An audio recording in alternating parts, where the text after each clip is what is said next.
That's like really important to know because anyone watching this, like if you just read the hero's journey at face value, that's not explained. Like on all the websites I looked at, no one talks about that. And that's what Joseph Campbell said, was that the monomyth is that every myth has the same story, and the hero's journey comes from the monomyth. The concept of the hero's journey, the overall arc, is that your hero starts in an ordinary world, goes into a magical world, then comes back to the ordinary world. But now we find out...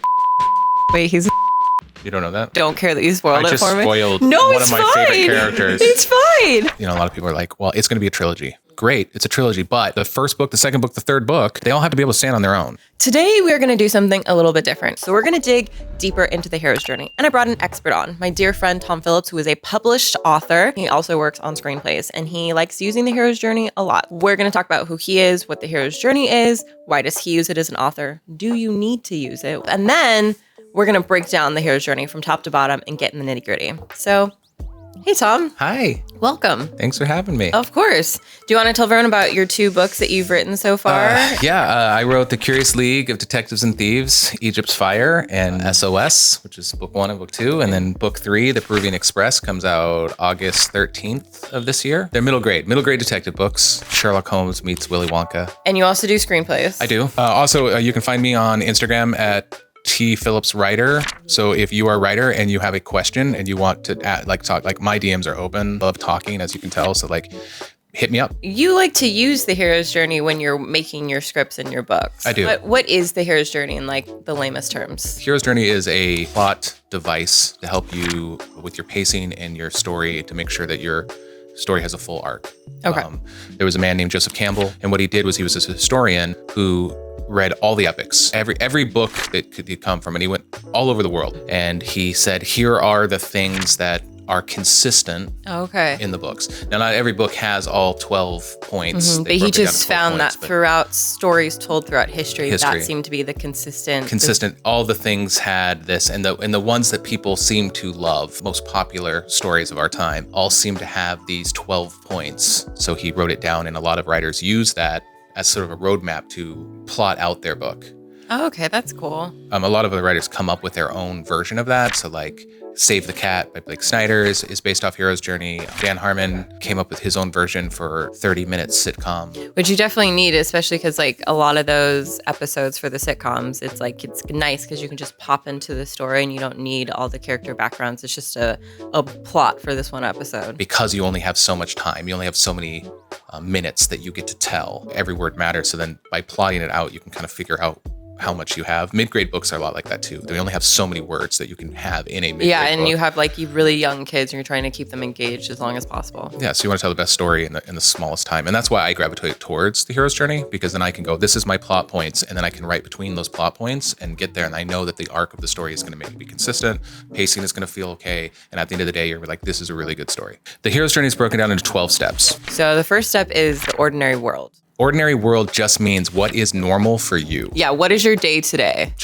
How's your day? Like if you are a dragon warrior in the middle of a battle and you're the greatest warrior in the land and the book starts there, that is your ordinary world. John lives in the ceiling of the National Museum in New York City. This is how I start. This is who I am. Now, there's another thing in the ordinary world that people forget about a lot. There is a moment which we call the wish, and that's where your character has a thought, a feeling, a wish, a desire. Okay. Harry doesn't want to live in the closet. He wants to be loved. He wants to find his family. He wants to find his place in the world. By the time we get done with the Harry Potter series, he has definitely found his family. Oh, yeah.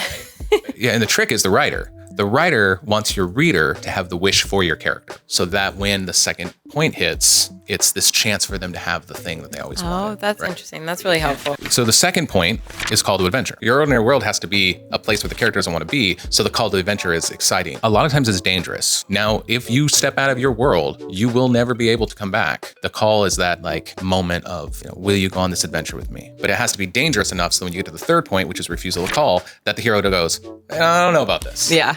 And the reason why there is the I don't know about this is because it shows the humanity of the character. Here's the contract, let's go on an adventure. And your guy's like, I'm ready to go. Yeah. Then you don't have this, you're like, wait a second, I'm afraid. And George C. Scott in a movie called Angus, there's a great line about Superman not being brave. He's strong, he's good, but he's not brave because he's invulnerable. Yeah. You can't be hurt. You can't be brave if you can't be hurt. I think The Hobbit does it like very spot on. Yes. Like I feel like for Bilbo, he's like so upset. All these dwarves are in his house. They're eating all his food.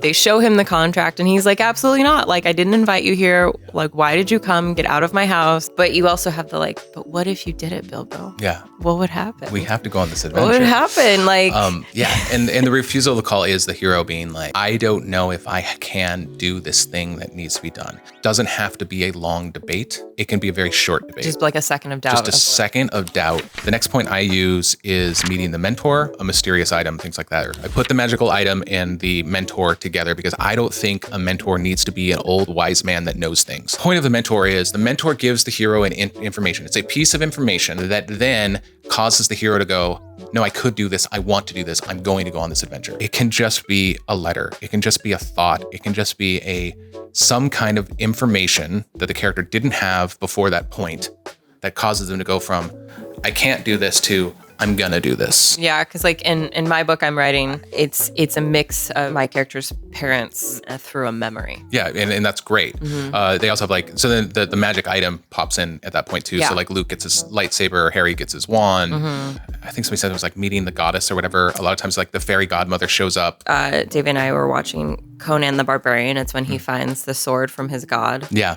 So once they have that information, they can then cross the threshold. Now, crossing the threshold is really important. Historically, it's now I'm in a magical world. Harry Potter does it very awesome. The Diagon Alley, the bricks open up and he literally walks into the wizard world and now he has crossed the literal threshold. Just right on the nose. Luke Skywalker leaves the planet of Tatooine. Once he leaves, can't come back. Like once you walk out your door, you never know where your feet will take you. Yeah, Samwise Gamgee stops. Oh yeah, he's like, if I take one more step one further, more step, it'll be the farthest I've ever gone in my life. And that is literally crossing the threshold for Samwise, for everyone. Yeah. But it's just Sam, the best friends, is the person that acknowledges it. You don't have to acknowledge it. You can just go and it's there. But once you cross the threshold, story-wise, now things have changed. The first act is now done. Going through this is really helpful because I've had a lot of people in my comments talk about how like they've drafted their story a bunch of times or they've just never finished it. You know, a lot of people are resistant to doing the hero's journey or whatever because they feel like it, like you said, it's like they think it's too structured. But it sounds like at the end of the day, it's really important because if this is like your first time writing a book,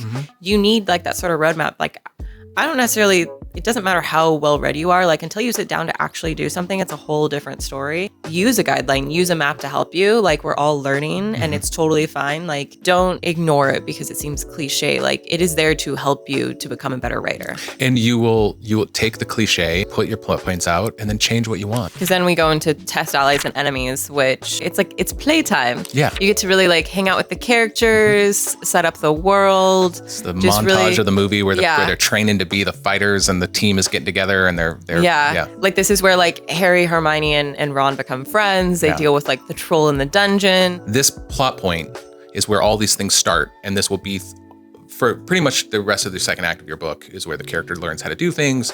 You start to have your enemies and your allies. You're starting to find those things. That does not mean that you can't meet those people before that time. You can have your best friend, like Percy Jackson. Grover can be there the whole time. He's his best friend from the very first page. Yeah, he shows up like from page one, right? But now we find out, now is the point where we're like, is this person an ally or is this person an enemy? Wait, he's You don't know that? No, I don't care that you told me that, but that's so fun. Because I just bought the book. I don't care. It's been out for years. I don't care that you spoiled it for me. I just spoiled one of my favorite characters. It's fine. Opposition and support. Like I always say it's like a soccer game. Yeah. You have your character, he wants to make a goal. Anybody who's trying to stop him from getting his goal or her goal is an enemy. Anybody who's on his team who's trying to help him score that goal is an ally. Would you say test allies and enemies then is like the entire second act? Then those will carry all the way to the very last page. Okay. You will be tested, you will find allies, I think all the way to and learn who's your ally and learn who isn't all the way up to the last page of the book. Now we have our trials, right?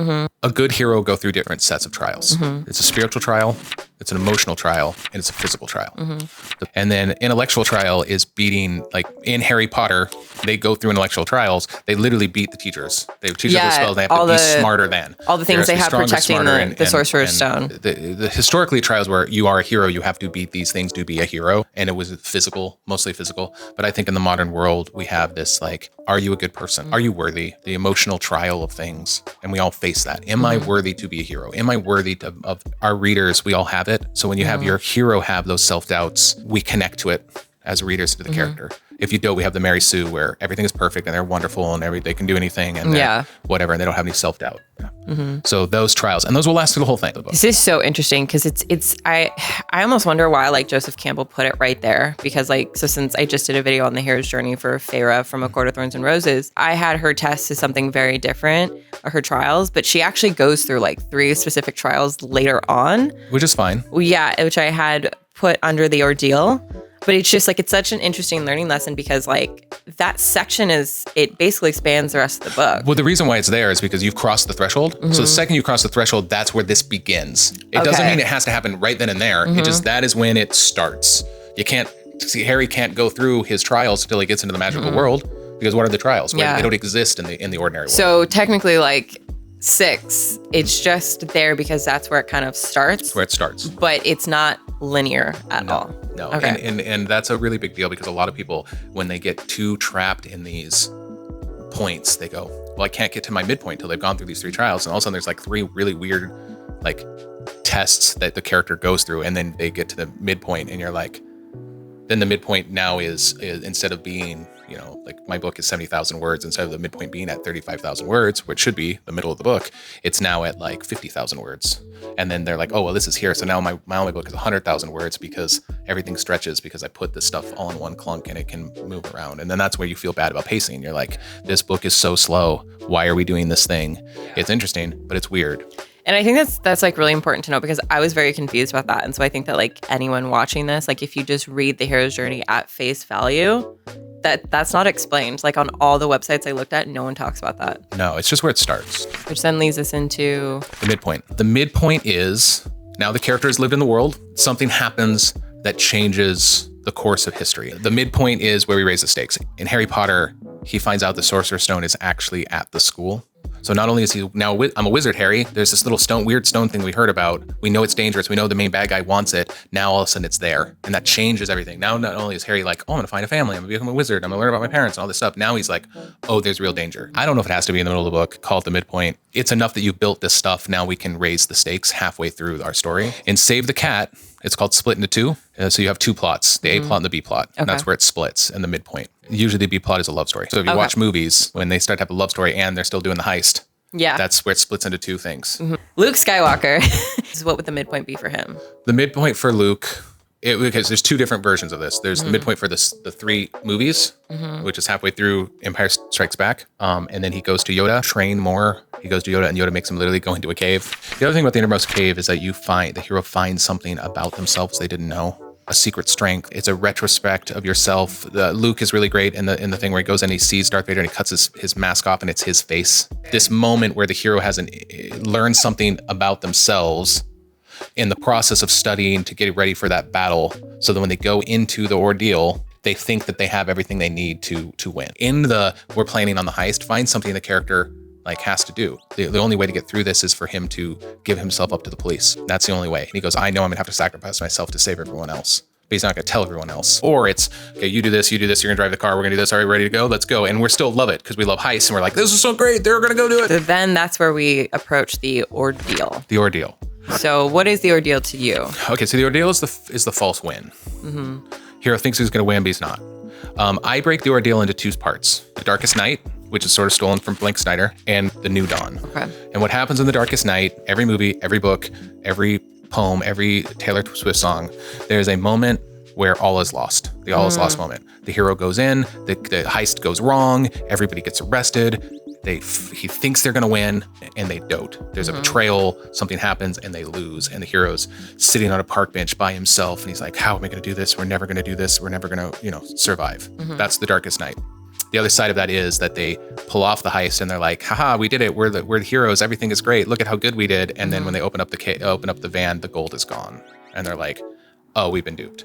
Which leads to The New Dawn, which is a retrospection of the character where they realize they have had the power the whole time. So that's kind of like in the moment in National Treasure where they trick Sean Bean, but they're stuck and they don't know how to escape. And they think that there's nothing there and they've hit a dead end. And then all of a sudden, Nicolas Cage figures out the clue in the room and he gets them out and then he finds the treasure. Yes. Or Harry Potter, Ron sacrifices himself in the wizard's chest to save Harry. A lot of times in children's books, the false winds are very minimal feeling for us adults. You can't have it too intense. They're children. You got to think about the children. The false win is when John realizes who the moth is. That's the false win. He thinks, I'm going to spoil it because I want people to buy the book and read it. And I want you to read it, but of course we want them to read it. He thinks that he knows what it is, and when he figures it out, that is worse off than not knowing. Yeah. That's the false win. Everything you've learned up to this point in your book is the thing you use to save the day. The third act, the reward, the road back home, and the resurrection, which are the next three of those can be moved around. And the reason why is in modern world, we don't have travel anymore. Yeah. It takes me an hour and a half to get from here to Denver in a plane, right? 4 hours, 6 hours to get to New York, where it used to take 6 weeks to get to New York, right? So in the epics, they got the sword. Now they have to go through all this thing, and you still got to fight Poseidon all the way home before you get home to even use it. There's still more road, more travel. In our modern world, we don't really have that. So the resurrection in Greek mythology, the hero literally dies and then is resurrected. Now the resurrection can happen before the road home. The resurrection can happen during the road home. The resurrection can happen after the road home. So the resurrection is, now that I have changed, I'm this new person. I have what it takes to beat you. We had the false win where I thought I beat you. Now I'm coming back and I'm really beating you. This is every boxing movie in the world, right? The resurrection now today, a lot of times we call it the final battle. Resurrection doesn't need to be actual death to life. It can just be a change in who you were. You have changed. You are different than you were before. Joseph Campbell said that we as humans go through this as well. We have these points. We get up in the morning of our ordinary world. We cross the threshold to go to our job. Things happen. We're brave. We try things. We go through trials. Sometimes we succeed. Sometimes we lose. Sometimes we get exhausted. And then we have to take a deep breath and take our 3 o'clock coffee so we can get that last energy to save the day. We win, we come home, and we start the day over again. Yeah, because I feel like maybe anyone who like deals with like a death or depression or like recovers from like being an alcoholic, like they go through some sort of resurrection. I mean, like, yeah, just even a breakup. Your girlfriend breaks up with you and you're heartbroken and you're on your couch, whatever, and then you get on Tinder and you find a new girlfriend and you start dating again and you are different than you were before. The reward for me is the hero had the wish at the beginning. The reward is getting the wish they wanted. It doesn't have to be the end of the book. It could be the middle of the book. Like Harry Potter's like, I wish I had a family. The second Ron and Hermione start to sacrifice themselves for him, these are his family. He found everything he ever wanted, which is why it hurts when Ron sacrifices himself, because Harry doesn't want Ron to sacrifice himself. He doesn't want that loss. He knows what it feels like before him having him. And it's children's books. We kind of like, yeah, we let it go, right? Yeah. But at that point, Harry gets his reward, which is I found my family. Reward is the reward of the wish. Luke becoming a Jedi, that is the reward. The wish that I wanted is granted. But now we have to finish the story. So the road back home becomes a reflection of the journey that's happened up to this point. How have I changed? After the resurrection in my books, I use the road back as in the book, he's at the museum, he's looking at the ruby. Now that he's gotten the ruby back, he's solved the thing, he's figured out his family, and in the facets of the ruby, he can see all the people that led him through his journey. And he literally has this retrospective where he's like, this is where I started, this is who I am. And now that I found this curious league of technical thieves, I know I'm going to be okay. Because I watched like this one video on YouTube, he also explained the return of the elixir, which is that you have this like newfound wisdom that no one else in your world has. Yeah. We also like to call it the new ordinary world, or the master of two worlds. And the master of two worlds is Harry Potter going home. Now he's back at the Dursleys, but he's also a magician. He is a master of both worlds now.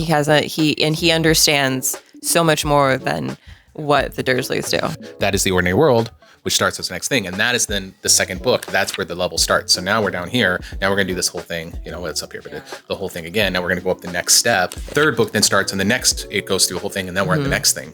And now John is, you know, the next level of stuff, and things happen. It's this constant circle that just gets more and more and more until don't worry about page count. If you sit down on your computer and you're trying to write and it's not working and you don't feel motivated, go get a book, write the first draft. Don't edit it. Don't edit till you're done, because it's easier to edit a bad book than it is to edit no book. In the industry, you got to send that first chapter and you got to have that hook and all these things. Fuck that. Just go, because that first chapter might not even be the first chapter by the time you're done. So just finish your book and then go back and write it.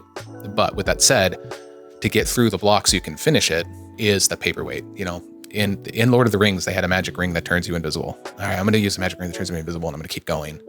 And then you will figure that out. You can go back and you can re-edit and you can figure out what it is. And also, tropes are awesome.